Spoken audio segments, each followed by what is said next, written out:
parole de Dieu, évidemment, on prêche, on enseigne toujours basé sur la parole de Dieu. On pourrait prendre un verset puis prêcher ou enseigner que sur un verset pendant une semaine de temps ou plus même. Mais on a toujours quelque chose qu'on veut apporter, rafraîchir notre mémoire, parce qu'en fait, la plupart des croyants, quand ça fait un certain nombre d'années qu'ils sont croyants, en principe, ont lu la majorité de la parole de Dieu. Mais on a toujours besoin de réentendre et de se faire réexpliquer ou mettre des points au clair, parce que notre esprit ne capte pas tout du premier coup. C'est pour ça qu'on a besoin de répéter constamment. Alors, dans la parole de Dieu, dans Jean 16, verset 13, « Quand il sera venu, lui, l'Esprit de vérité, il vous conduira dans toute la vérité, car ses paroles ne viendront pas de lui-même, mais il parlera de tout ce qu'il aura entendu et vous annoncera les choses à venir. » Je veux juste souligner quelque chose. Ça dit ici, quand il sera venu, lui, l'Esprit de vérité. On parle du Saint-Esprit ici. Et ça dit, lui, l'Esprit de vérité. Il y a des gens qui ne croient pas que le Saint-Esprit, c'est une personne au même titre que le Père et le Fils. Pourtant, on a un verset ici, puis il y en a plusieurs versets qui nous le démontrent, mais on n'est pas habitué d'être éclairé, je dirais, sur ce fait-là, que le Saint-Esprit, c'est une personne qui est Dieu à part entière, autant que le Père et le Fils. Puis ici, c'est clair, pourtant, c'est Jésus lui-même qui nous le dit. Donc, il ne parle pas de lui-même, il ne parle pas du Père, il dit ici, quand il sera venu, lui, l'Esprit de vérité, il vous conduira, il parlera. C'est pas juste un esprit, c'est une personne. Il parlera de tout ce qu'il a entendu et vous annoncera les choses à venir. Quand on a le Saint-Esprit en nous, il peut nous révéler les choses à venir. Parce qu'il est en nous. Il parle à notre esprit. Dieu qui nous parle en ce moment, ou qui nous parle depuis la venue de Jésus, juste après la venue de Jésus, lorsqu'on l'a reçu, c'est Dieu, le Saint-Esprit, qui fait les choses. On oublie ça parfois. Donc, Proverbe 13:1 nous dit, « Un fils sage écoute l'instruction d'un père, mais le moqueur n'écoute pas le reproche. » Vous savez, quand on est adolescent, vous avez peut-être pas vu tout ça comme ça, mais la plupart des adolescents, quand les parents veulent les corriger, ils interprètent plus souvent qu'autrement ça comme étant un reproche. Ils disent ici, au Québec, on dit « tu me chiales après » ou « tu me cries dessus ». On ne voit pas que c'est pour notre bien qu'on se fait dire quelque chose, pour rectifier quelque chose dans notre vie, pour le mieux. On prend ça comme un reproche. Et qu'est-ce qui arrive quand on reçoit quelque chose où quelqu'un veut nous corriger sur un point, mais avec amour?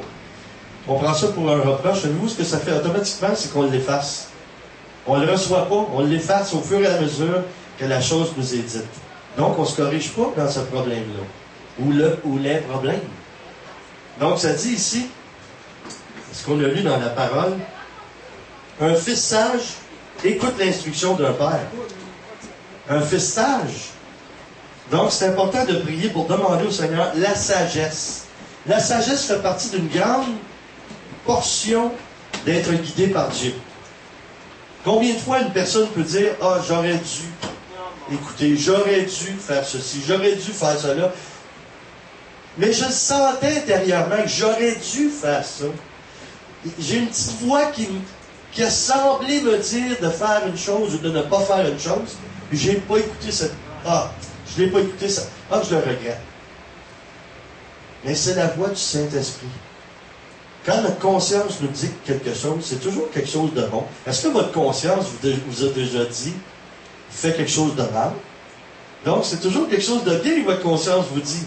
Ou elle vous prévient d'un danger. Donc, c'est la preuve que c'est Dieu qui vous parle. Parce qu'il y a seulement Dieu qui est parfaitement bon. Donc, si vous entendez une petite voix qui vous suggère quelque chose, même si ça vous trouble un petit peu intérieurement, c'est parce que ça va à l'encontre de votre nature. Donc, Dieu va à l'encontre de notre nature dans le sens de nous libérer ou nous sortir de nos faiblesses par rapport au péché.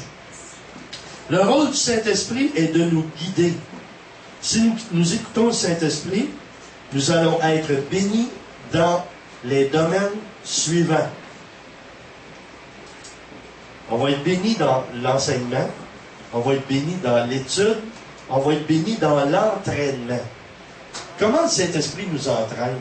On peut aller dans un collège biblique ou on peut aller dans une école de formation de ministère. On reçoit des données, on reçoit de l'information, mais là où vraiment ça se joue, c'est quand on le met en pratique. Au quotidien, puis dans une vie ministérielle pour ceux qui sont ministres de Dieu. C'est la pratique. Quand on va à l'école spirituelle, on reçoit de la théorie, et ensuite, il faut la mettre en pratique. C'est ça qui était merveilleux, ou ce qui est merveilleux avec l'école de Jésus. Quand Jésus dit « Mettez-vous à mon école », c'est qu'il donne l'information, mais lui, ce qu'il faisait, c'est un peu le type de formation que plusieurs ici on a eu, c'est qu'on a la parole, puis ensuite, on a la mise en pratique. C'est pas, on a la parole, puis des mois plus tard, on va mettre ça en pratique.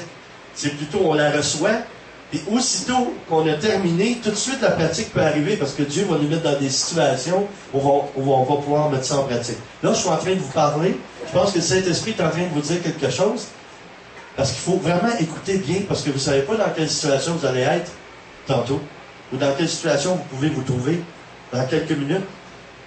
Donc, il faut apprendre à écouter, développer notre écoute de notre conscience, qui en fait est la voix du Saint-Esprit qui passe et qui parle à notre esprit. Il va nous enseigner même à travers nos erreurs. J'ai entendu des hommes d'affaires qui avaient de grandes réussites, plusieurs hommes d'affaires dans des entrevues ou dans des documentaires, et ils ont tous une chose en commun qu'ils disent à propos des erreurs. Ils disent tous qu'ils ont appris plus par leur erreur, et c'est ça qui les a formés davantage que leur bon coup ou leur réussite. Pourquoi? C'est parce qu'ils ont su utiliser l'erreur pour aller plus loin, pour ne pas la répéter, pas la refaire, et ça les a aidés à croître. Vous vous souvenez, à un moment donné, j'avais donné un message, c'était « On apprend plus dans les vallées, dans nos temps de vallées que sur la montagne ».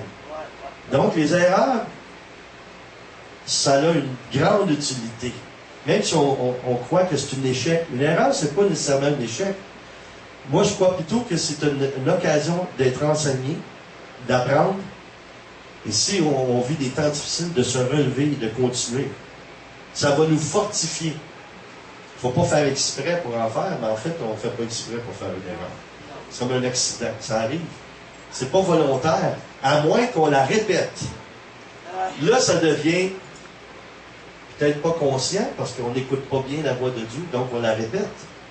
Et il y a des gens qui sont là pour nous enseigner, pour nous aider, et qui nous aident en nous soulignant, fais attention, tu te souviens, la dernière fois, tu as fait cette erreur.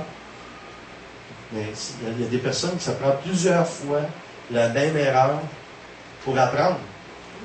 L'idéal, je crois, quelqu'un qui est enseignable, qui a l'écoute du Saint-Esprit, va faire une erreur, il la répétera rarement 2 fois. Oui, il peut la répéter avec une variante, mais il y a quand même toujours un enseignement nouveau, basé sur une erreur semblable. Donc Dieu il nous forme à travers les erreurs qui sont faites. C'est pas lui qui nous pousse dans l'erreur, c'est nous autres c'est nous qui prenons de mauvaises décisions. Il faut désirer apprendre. Alors celui qui est enseignable réussit. Savez-vous que lorsqu'on est peu enseignable, c'est parce qu'on a de l'orgueil. C'est l'orgueil qui nous empêche d'être enseignable. On ne veut pas admettre qu'on ne sait pas une certaine chose ou une autre. On ne veut pas l'admettre devant les autres. Mais quand on se retrouve tout seul, on réfléchit, mais notre orgueil nous tient captifs. Moi, je crois que l'humilité, c'est une arme très puissante. Et l'humilité, c'est une grâce ou un cadeau ou une vertu qui peut nous aider vraiment à avancer et à produire beaucoup de fruits. Vraiment, et ça peut être une porte de sortie. Quand on est dans une situation où on se retrouve dans une situation où il y a des orgueils qui s'affrontent, si vous voulez être gagnant, choisissez le chemin de l'humilité ou de la flexibilité. Vous allez toujours être gagnant. Pourquoi? Parce que si vous vous humiliez, Dieu va prendre votre défense. C'est lui notre forteresse, c'est lui notre bouclier, c'est lui notre défense. Donc, si vous êtes en opposition avec quelqu'un, n'essayez pas de vous défendre. Laissez les personnes s'exprimer ou parler, ou même vous abaisser, laissez-les faire. Parce que ça dit dans la parole de Dieu que si quelqu'un s'abaisse, Dieu va le lever. Si quelqu'un s'élève, il sera baissé. Donc, le chemin de l'humilité, c'est un très bon chemin. Et c'est encore plus difficile, je dirais, pour ceux qui ont la capacité ou la facilité de parole, comme moi j'ai la facilité de parole. C'est plus facile pour moi de me défendre, et même je pourrais prouver mon point et avoir raison, mais je sais que je pourrais être perdant. Parce que c'est pas Dieu qui va avoir parlé, c'est moi qui vais avoir parlé. Et quand je parle ou je me défends, je m'expose à ce que Dieu, lui, amène une humiliation dans ma vie. Parce qu'il veut m'apprendre. Il veut que je puisse grandir. Donc, dans le livre des Proverbes, Proverbe 6, 23, nous dit, car le commandement est une lampe, l'enseignement une lumière, et les réprimandes éducatives sont le chemin de vie. Les réprimandes. Je ne vous demanderai pas de lever la main ceux qui aiment les réprimandes. Je pense que je ne verrai pas beaucoup de mains levées. Mais, soyons honnêtes, quand on reçoit une réprimande, puis on l'accepte, puis on la reçoit d'une façon positive, ça fait du bien à notre âme. Ça nous soulage, ça nous libère, ça nous apporte la paix. Ça nous apporte des fruits de l'esprit. Ça nous apporte la joie. Quand on se fait reprendre, on n'aime pas ça parce que c'est notre chair, c'est notre nature pécheresse qui n'aime pas ça. Mais une fois qu'on a accepté, il y a quelque chose de bon qui nous aide à produire des bons fruits. Psaume 1er, 2 et 3. Mais qui trouve son plaisir dans la loi de l'Éternel et qui médite sa loi jour et nuit, il est comme un arbre planté près d'un cours d'eau qui donne son fruit en son temps et dont le feuillage ne se flétrit pas. Tout ce qu'il fait réussit. Tout ce qu'il fait réussit. Donc, quand Dieu a établi des lois, que ce soit les 10 commandements ou que ce soit des commandements nouveaux que Jésus nous a donnés, c'est simple ce que je vous dis. Mais on dirait que la mise en pratique est compliquée. C'est parce que nous, on est compliqués. L'être humain est complexe. Mais la parole ou la loi de Dieu est simple. C'est nous qui compliquons les choses. Pourquoi? Parce qu'on cherche un moyen d'accomplir notre volonté plutôt que la sienne. C'est ça qui est compliqué. On aimerait que le Seigneur fasse les choses comme nous on pense. On aimerait que le Seigneur accepte toutes nos idées et change ses idées. Mais ses idées sont les meilleures parce qu'il est parfait. Il est la sagesse. C'est lui qui est la vie. C'est lui qui est la vérité. C'est lui qui est le chemin. Alors si on suit sa parole, les choses vont tellement être moins compliquées et beaucoup plus simples. Moi, je suis quelqu'un qui est perfectionniste et que Dieu a transformé beaucoup là-dessus. Dieu m'a appris à être miséricordieux. Parfois, quand on a des qualités ou des talents pour produire des choses, des belles choses, des bonnes choses, ce qui est beau, ce qui est bon, ça vient de Dieu. Mais l'exagération, ou si on pousse la limite un peu, ça peut blesser des gens. Ça peut faire du mal. Même si c'est quelque chose qui au départ est bon ou excellent. Vous savez, il y a des fois où je me suis presque rendu malade parce que je voulais tellement que les choses soient faites d'une façon qui était pour être bonne et belle. Puis quand j'étais plus jeune, je ne tenais pas compte des capacités ou des talents ou des possibilités des autres. Quand j'étais bien entouré avec des gens qui étaient talentueux et qui avaient un grand potentiel, ça allait bien. Il fallait que je tienne compte des autres qui n'avaient peut-être pas toutes ces capacités-là ou dans ce domaine-là, excellaient dans ce domaine-là. Et je sais que j'ai pilé sur des orteils plus qu'à mon tour et j'ai dû réparer par la suite ou des gens, eux, réparaient derrière moi le dommage que je faisais. Vous savez que l'apôtre Paul était comme ça. C'est pour ça qu'heureusement, il y avait d'autres personnes comme Timothée ou d'autres disciples que Dieu a choisis pour être avec Paul. Paul a produit beaucoup de fruits. Je pense que c'est grâce à lui en grande partie que nous, on a la foi aujourd'hui, parce que c'est lui qui a évangélisé les païens. C'est à cause de lui, à travers son évangélisation. Bien sûr que c'est Jésus et c'est le Saint-Esprit, mais il s'est servi de Paul. Et Paul a fait beaucoup de dommages au début de son ministère, autant qu'il faisait du bien, qu'il y avait des foules, beaucoup de gens qui étaient sauvés ou convertis, autant qu'il pouvait détruire ou faire du mal. Et il y en a d'autres qui étaient là pour réparer. La même chose dans ma propre vie. Quand on est appelé à un ministère apostolique ou être apôtre, c'est la même chose. Nos yeux sont fixés sur la mission. Quand Paul disait, moi je regarde le but, puis je cours vers le but, il ne se rendait pas compte au début de sa vie qu'il Il faisait beaucoup de dommages en courant vers le but. Il accrochait des gens, puis il blessait des gens. Moi, j'ai fait la même chose. Ça m'arrive peut-être encore de le faire, peut-être pas consciemment aujourd'hui, là, parce que j'essaie d'être beaucoup plus attentif. Mais des fois, on exige des autres ce que nous, on est capable de faire, puis on ne réalise pas que les autres sont peut-être pas capables de faire ce qu'on fait. Moi, je le vis aussi. Il y a des personnes qui exigent des choses de moi, puis j'essaie de rendre ce qu'ils me demandent. Puis la meilleure façon pour être libre et être en paix, c'est d'admettre, ben, écoute, mes capacités vont jusque-là, mais mes possibilités vont jusque-là. Je m'excuse. Je suis désolé, mais je ne peux pas en faire plus. Je suis pas assez talentueux dans ce domaine-là. Quand tantôt, je vous ai parlé de l'humilité, c'est un bon chemin. Et l'humilité, c'est d'admettre la vérité aussi. Parce que l'orgueil, c'est de vivre des sentiments où on s'estime trop, ou on s'estime pas assez. Dieu veut l'équilibre. Il veut qu'on soit au centre de ça. Il veut qu'on soit équilibré. Donc, quelqu'un qui pense qu'il est le meilleur ou la meilleure, c'est pas bon. Puis celui ou celle qui croit que c'est la moins bonne ou le moins bon, c'est pas bon non plus. Il faut reconnaître, oui, je suis bon dans ce domaine-là. Il faut reconnaître les vraies choses. Oui, j'ai du talent là-dedans. Si quelqu'un me dit, toi, tu fais telle chose dans ta vie, tu trouves ça merveilleux, tu es très bon là-dedans, je vais dire merci. Je réponds, non, je pense pas que c'est la vérité. Ça, c'est de la fausse humilité, puis c'est de l'orgueil. Ou quelqu'un d'autre, de valoriser quelqu'un en lui disant, tu sais, tu as du talent là-dedans. Essayer d'élever quelqu'un, de relever quelqu'un parce qu'il se sent en dessous ou pas à la hauteur. Des points d'aide pour être guidé par Dieu maintenant. Ce sont des choses tellement simples, là. Mais écoutez ça, demandez au Saint-Esprit de vous donner la révélation, la profondeur des paroles que je vous donne. Parce que c'est très simple, ce que je vous apporte. Mais si vous écoutez bien, puis le Saint-Esprit va vous faire saisir des réalités que vous n'avez peut-être jamais réalisées avant. Premièrement, un des points pour être guidé par Dieu, vous allez dire, c'est de toute évidence, prendre le temps pour prier seul avec Dieu. Là, on pourrait dire, ben oui, on le sait ça. Tous les chrétiens devraient savoir ça, qu'ils doivent prendre du temps pour prier seul avec Dieu. C'est une évidence. Oui, mais c'en est pas une. C'en est pas une, et je peux vous le prouver facilement. Combien de fois vous avez décidé de faire quelque chose, vous avez pris une décision, vous avez posé des actes, même au niveau matériel, vous avez décidé d'acheter quelque chose, que vous n'avez pas prié avant. Ici, ça dit, prendre du temps pour prier seul avec Dieu. Est-ce que c'est écrit prendre 1 heure, 2 heures, 3 heures, 1 semaine, 1 mois? Non. Ça peut être quelques minutes.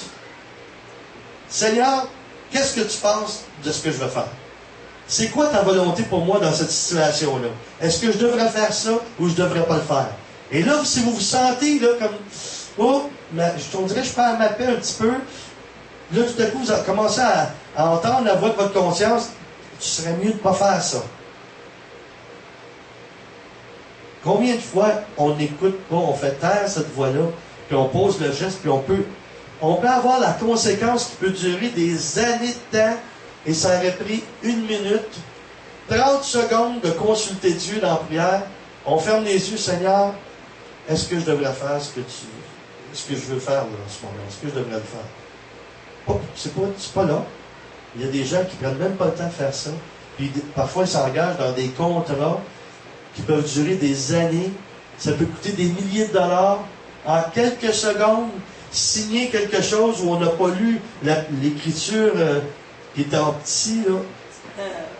On n'a pas lu ça.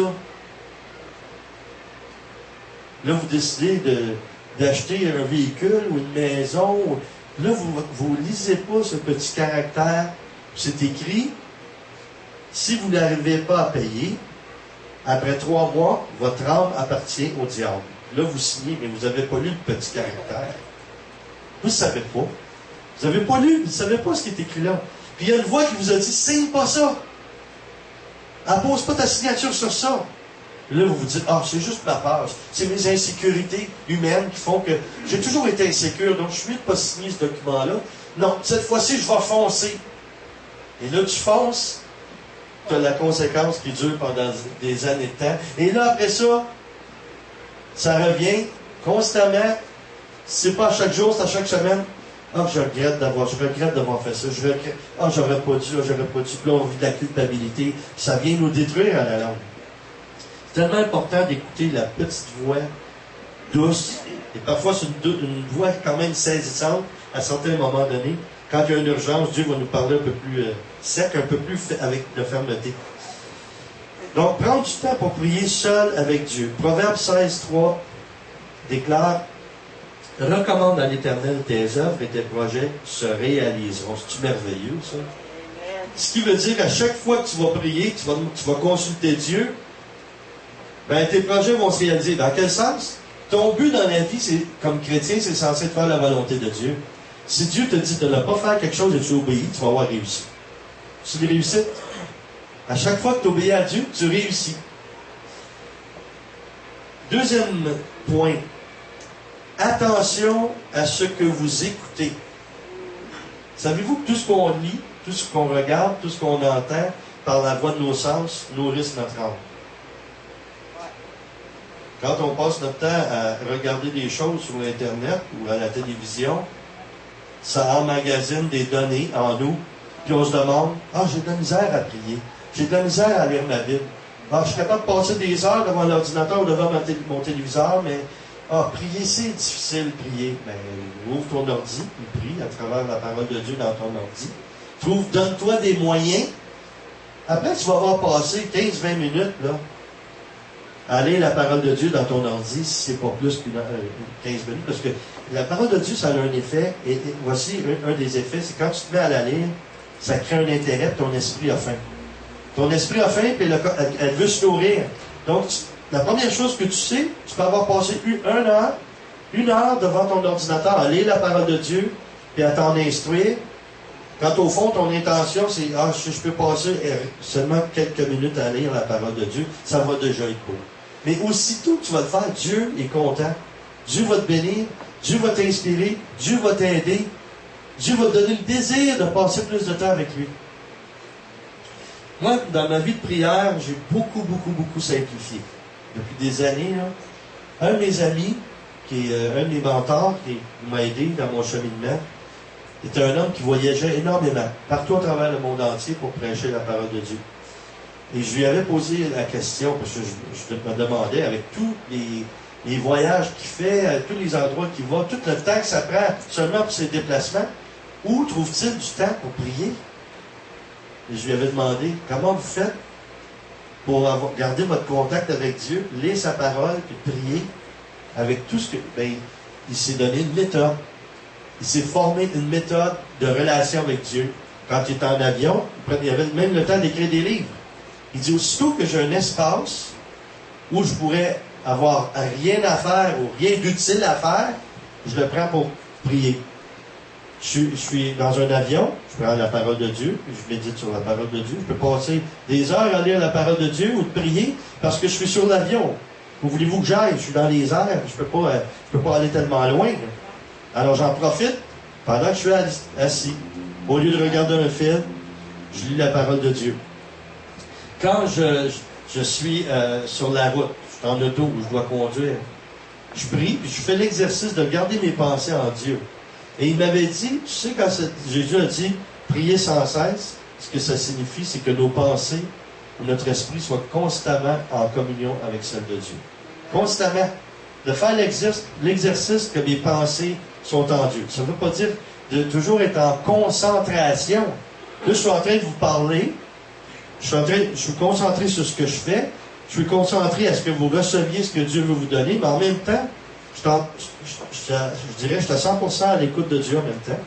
Si Dieu m'inspire ou me parle pendant que je vous parle, je vais l'entendre en même temps que quelqu'un s'adresserait à moi, puis je suis capable d'entendre les deux. Pourquoi?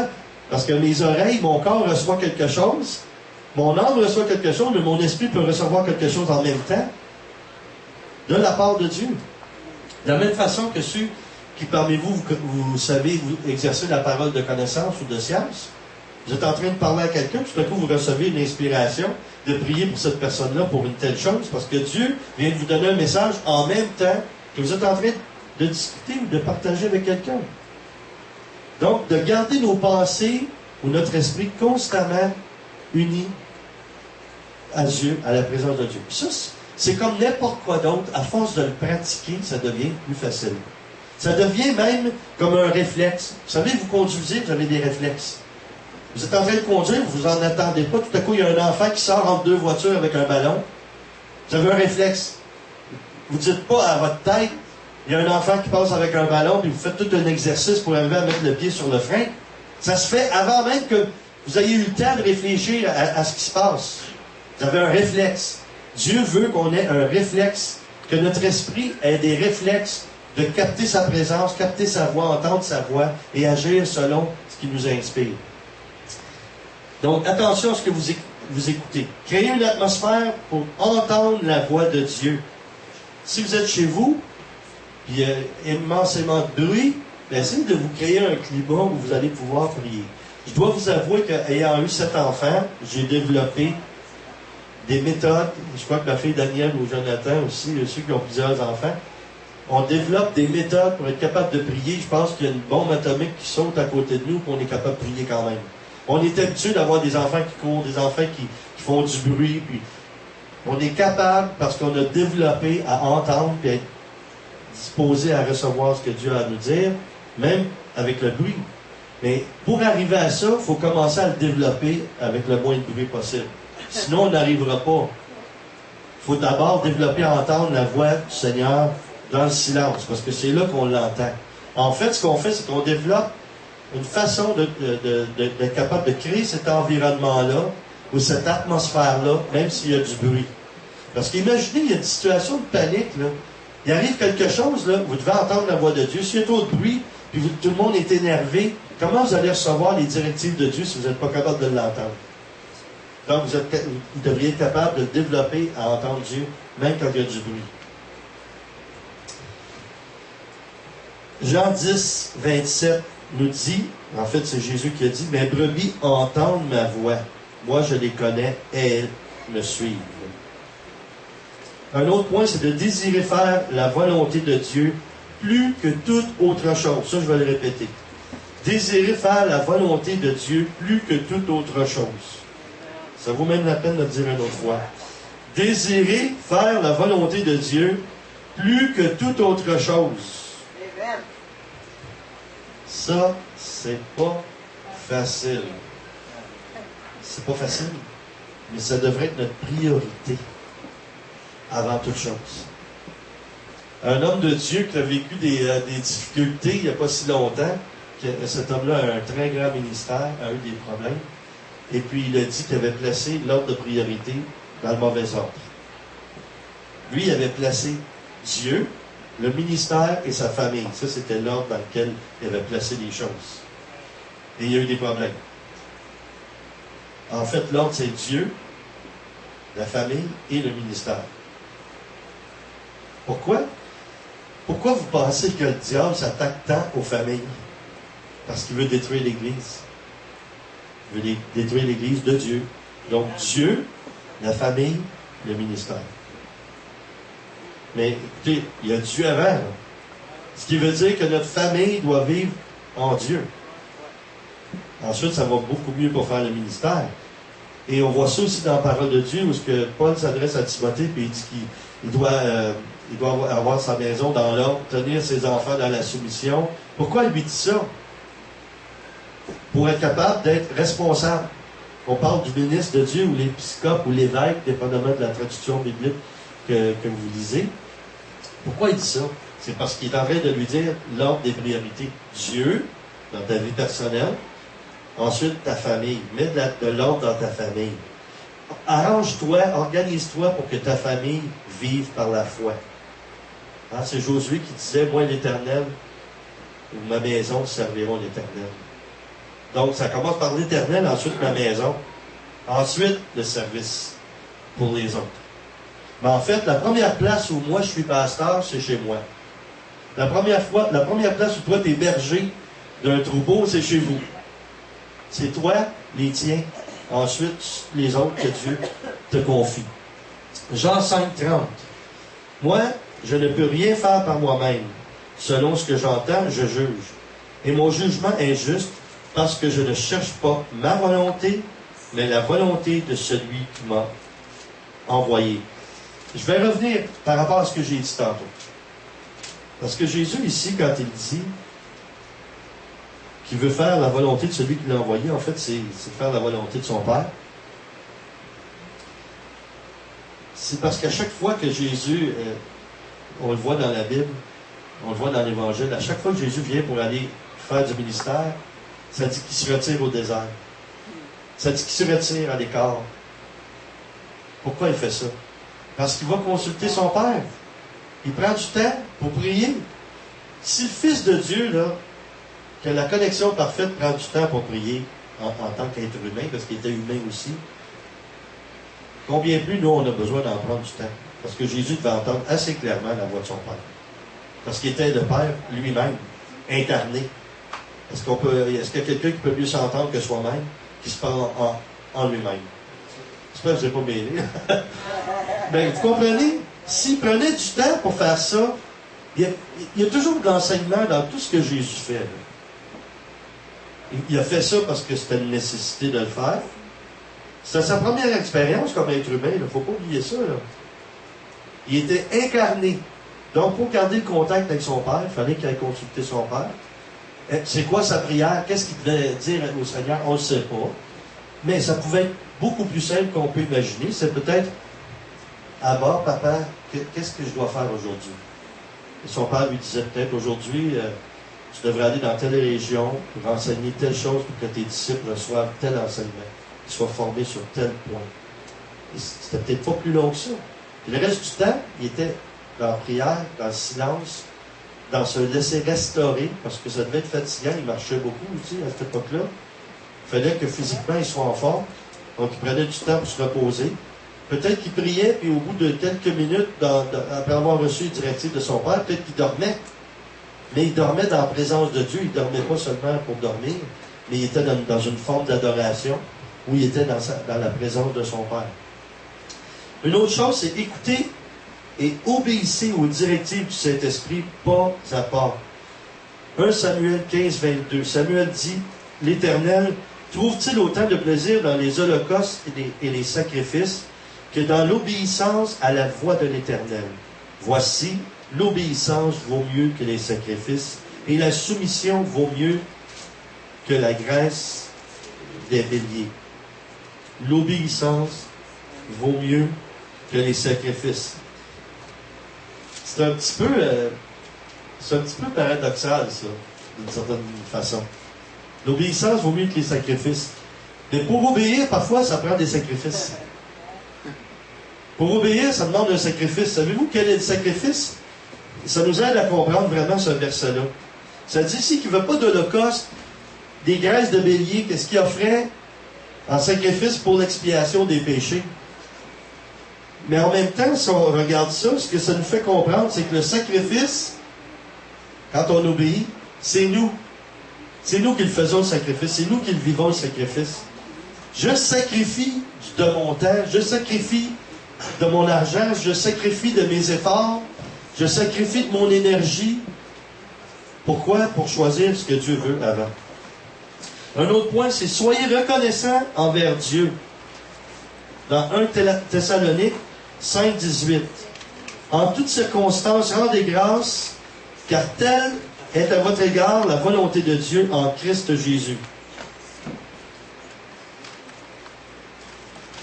En toutes circonstances, rendez grâce. Je ne sais pas pour vous, mais ça, c'est un des versets que j'ai le plus de difficulté à appliquer dans ma vie. En toutes circonstances, rendez grâce. On a notre humanité. Quand on a quelque chose qui nous arrive,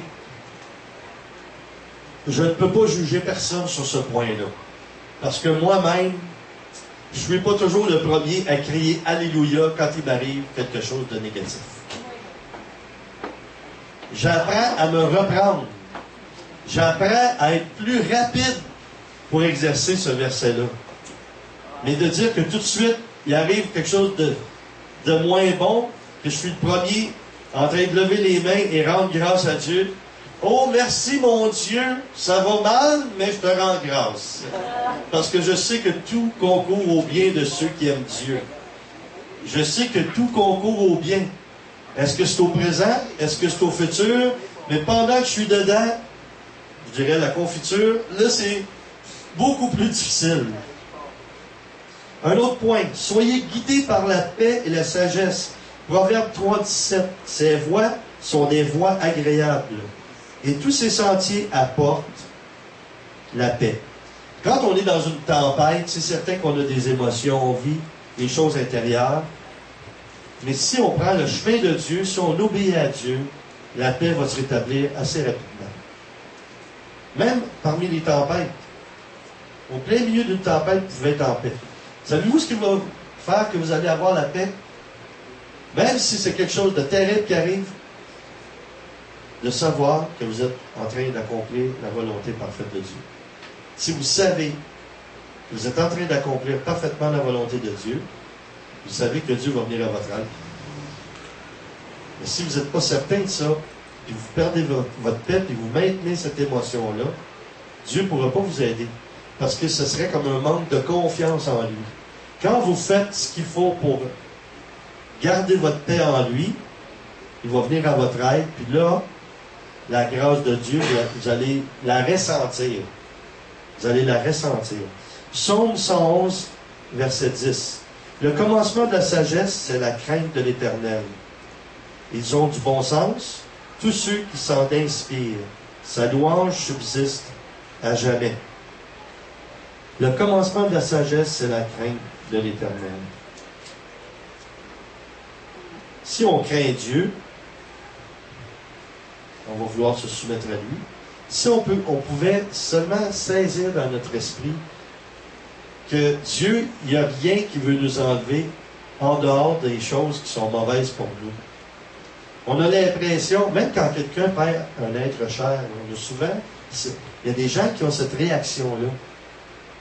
Quelqu'un qu'on aime, puis là, elle décède, la réaction ou les paroles qui vont sortir de la bouche de la personne, c'est qu'il peut être révolté, peut dire Dieu est venu chercher ma mère, ou Dieu est venu chercher mon père ou ma soeur, ou mes enfants. C'est Dieu qui décide, oui. Il peut avoir eu un accident, puis c'est pas lui qui a décidé qu'il y aurait un accident. Puis là, on vit une révolte par rapport à ça, ou des frustrations, ou de la culpabilité, toutes sortes d'émotions. Mais si on a la crainte de Dieu, on sait que tout ce qui se passe et tout ce qui arrive concourt à notre bien. Ça finit par être quelque chose de bon pour nous. Quand on dit, pourquoi le Seigneur n'a pas intervenu? Pourquoi je suis dans cette situation-là? Pourquoi il a laissé faire ça? Mais Dieu pourrait, lui, nous répondre, pourquoi tu n'as pas écouté? Pourquoi tu n'as pas obéi? Pourquoi tu t'es pas servi des conseils de quelqu'un qui était sage pour t'aider à sortir d'un problème ou éviter un problème? Non, tu as pris ta propre décision, tu n'as pas obéi, tu t'es pas soumis à ce que Dieu voulait, puis ensuite tu blâmes Dieu de t'avoir enlevé des choses, d'avoir traversé quelque chose de terrible. Mais en fait, tu es le seul responsable. Mais si tu avais la crainte de Dieu, tu croyais en Dieu, tu avais la foi en Dieu, tu aurais fait confiance en Dieu, il y a beaucoup de choses par lesquelles tu n'aurais pas appris. Maintenant, je reviens à l'autre point que j'ai mentionné tantôt, qu'on apprend par nos erreurs. Donc, si on a la crainte de Dieu, puis on a une vie de prière, on marche par la foi, il y a beaucoup d'erreurs qu'on ne commettra pas. On va en commettre beaucoup moins. Pourquoi? Parce qu'on va marcher dans les voies de Dieu. Les voies de Dieu sont sages. On va fonctionner dans la sagesse. On va fonctionner dans la crainte de Dieu. La crainte de Dieu, c'est pas d'avoir peur de lui. La crainte de Dieu, c'est de vouloir faire tellement sa volonté, d'haïr le péché, puis de vouloir tout faire ce qui est possible pour lui plaire. C'est une forme d'amour. Une des formes d'amour les plus pures, de dire j'aime Dieu, j'adore Dieu dans ma vie personnelle. Et quand tu aimes quelqu'un, tu ne veux pas lui faire de peine. Donc, si tu ne veux pas lui faire de peine, tu t'informes ce que je pourrais bien faire pour lui faire plaisir. Et on a tout ce qu'il faut dans la parole de Dieu pour savoir comment plaire à Dieu. Si on prend juste le verset qui dit « Nul ne peut plaire à Dieu sans la foi ». Quand tu prends tout en contrôle toi-même dans ta vie, c'est complètement le contraire de la foi. Pourquoi? C'est parce que tu n'as pas confiance en Dieu. La foi et la confiance, c'est la même chose. Tu n'as pas confiance en Dieu. J'ai trop peur. Ah, j'ai peur. Mais tu as peur. Tu laisses ta peur prendre le dessus sur ta foi. Donc, qu'est-ce qui arrive? Tu as des résultats de peur. Les peurs nous font faire des mauvais choix. Les peurs nous font manquer des bonnes occasions. Quelqu'un nous offre quelque chose de merveilleux, une belle occasion, mais on ne veut pas prendre de risques. Vous savez, les gens, je parle un peu de ça parce que c'est des gens qui prennent des risques. Les gens en affaires, là, font pas toujours des bonnes affaires. Mais la majorité, oui, parce que s'ils réussissent, ils prennent des risques. Suivre Dieu, c'est un risque. Agir par la foi, c'est un risque. Mais quand on risque avec Dieu, les possibilités de réussite sont beaucoup plus grandes que lorsqu'on marche par la peur. La peur, ça nous paralyse. La peur, ça nous empêche d'avancer. La peur, ça nous fait manquer plein de bonnes occasions. Quand une personne fonctionne par la foi, elle prend un risque. Avancez au large et jetez vos filets. C'est pas d'hier que je suis le Seigneur, là. Je suis un pêcheur d'hommes. Et quand Dieu me dit, avance au large et jette tes filets, moi, il ne me répétera pas ça 2 fois. Je vais obéir à ce qu'il m'a dit. En plus, c'est bien plus facile. Je l'ai déjà lu dans l'Évangile. J'en parle de Dieu. S'il l'a fait pour Pierre, puis il y a eu une pêche miraculeuse, c'est la même chose pour nous. Il nous dit avance au large, mais c'est insécurisant, là. Moi, je ne suis pas un type très, très sportif. J'ai déjà décidé de prendre une chaloupe et aller sur un lac tout seul. Est-ce que je peux vous dire que je me sentais pas en sécurité plus qu'il fallait? J'étais vraiment pas dans mon élément, mais je savais intérieurement que c'était pour m'aider à être libéré de mes peurs. Puis quand j'étais là pendant un bon bout de temps, le Seigneur me parlait pendant que je parlais, je priais. Puis il était là pour me sécuriser en toutes sortes de choses. Puis il me disait, regarde, il n'y a aucun danger. Tu as un gilet de sauvetage. Le pire qui peut arriver, tu vas flotter dans l'eau, tu vas crier, puis c'est pas un si grand lac que ça. Quelqu'un va venir te chercher. Ça, je mettais ça au pire. Là. Ensuite, il me dit, le ciel est beau, il n'y a pas de tempête, il n'y a pas d'orage, donc il n'y a pas de problème. Ensuite, il me disait, tu as les 2 rames. Si tu n'en avais rien qu'une, là, tu aurais un petit problème. Mais tu as 2 rames. Donc, tu n'as pas à avoir peur. C'est des détails, mais pour quelqu'un qui n'est jamais allé seul sur un lac, là, il était quand même assez grand, le lac. Là, ensuite, tu commences à penser, tout à coup, qu'il y aurait un trou dans le fond de la chaloupe. Il y a tellement de choses qu'on pense quand on est tout seul, qu'on ne dit pas. Là, je vous partage des choses que c'est la première fois que je dis. Mais c'est des choses que la plupart de nous, on peut vivre ça quand on est dans une situation d'insécurité. On n'est pas certain. Un dernier verset, 2 Timothée 1,7. Car ce n'est pas un esprit de timidité que Dieu nous a donné, mais un esprit de force, d'amour et de sagesse. Le Saint-Esprit, lui, il désire plutôt ardemment que nous rentions dans son plan. Faites un exercice cette semaine. C'est peut-être un exercice qu'il y en a qui font à chaque jour ici, là. Mais faites-le quand même. Essayez de faire ça aujourd'hui. Réfléchissez, là. Laissez-vous en prière et réfléchissez. Est-ce que, en ce moment, dans ma vie, je suis en train de faire ce que je dois faire sur la terre? Quand on rencontre le Seigneur et on lui donne notre vie, c'est comme on le découvre. Qu'est-ce que je suis venu faire ici? C'est une question existentielle. Pourquoi je suis là? Qu'est-ce que je viens faire ici? On se pose cette question-là, tout à coup, Dieu, lui, en nous touchant, il nous répond. Tu es ici pour mon bonheur, tu es ici pour ton bonheur, mais tu as une fonction sur la terre. Tu as une raison d'être sur la terre qui te connecte avec tout le reste de l'humanité, puis avec tout le reste du corps, mon corps, le corps de Jésus-Christ, qui est l'Église. Est-ce que je suis en train de faire ce que je devrais faire? Est-ce que je suis en train de faire la volonté de Dieu? Parce qu'au fond, il y a 2 volontés que tu peux faire. La tienne ou celle de Dieu. Est-ce que je vis en ce moment me rend heureux? Est-ce que je suis bien? Est-ce que je suis en paix? Est-ce que mon appel ou est-ce que ce que je fais en ce moment comme travail, c'est ça que je vais faire toute ma vie? Mais c'est bon de réfléchir à savoir, est-ce que je suis vraiment en train de faire ce que je dois faire? Est-ce que le plan de Dieu pour moi, c'est ça? Est-ce que mon objectif de vie, c'est ça? Parce que vous savez, c'est étrange, là, ce que je vais vous dire, mais c'est la réalité spirituelle ou surnaturelle. Moi, je vous mets au défi. C'est un bon défi. Ce que vous avez dans le cœur, là, prenez quelques minutes avec Dieu, là, puis priez, puis écoutez comme il faut, puis soyez connectés avec vos émotions intérieures. Là. Et Dieu va vous parler. Écrivez sur un papier ce que vous croyez que vous êtes censé devenir. Prenez ça, Mettez ça dans un tiroir ou quelque part. Puis à toutes les années, allez lire ce papier-là. Pour voir dans votre vie, le chemin que vous avez fait, est-ce que vous vous dirigez vers ça? Vous n'avez pas idée, là. Vous n'avez pas idée. Je vais vous dire une chose. Combien de personnes ici ont pu voir des émissions comme, disons, aux États-Unis, là? America's Got Talent, Canada's Got Talent, England's Got Talent. Les gens qui sont là, c'est peut-être des gens comme moi, dans leur vie quotidienne, qui visent des boulons dans une usine. Mais ils ont un talent de chanter, ils ont un talent de danser, ils ont un talent. Et là, tout à coup, une idée. Mais c'est pas juste une idée, c'est parce que c'est leur raison d'être, c'est ça. Puis là, tout à coup, ils se réveillent, puis ils prennent un risque. Moi, je m'en vais là. Puis ils gagnent. Ça change leur vie complètement. Comment quelqu'un peut passer du fait de visser des boulons dans une usine, puis tout à coup, se retrouve le meilleur ou un des meilleurs chanteurs au monde, qui vit sa carrière, puis qui est bien, puis qui a toujours manqué d'argent, mais là, il y en a en profusion.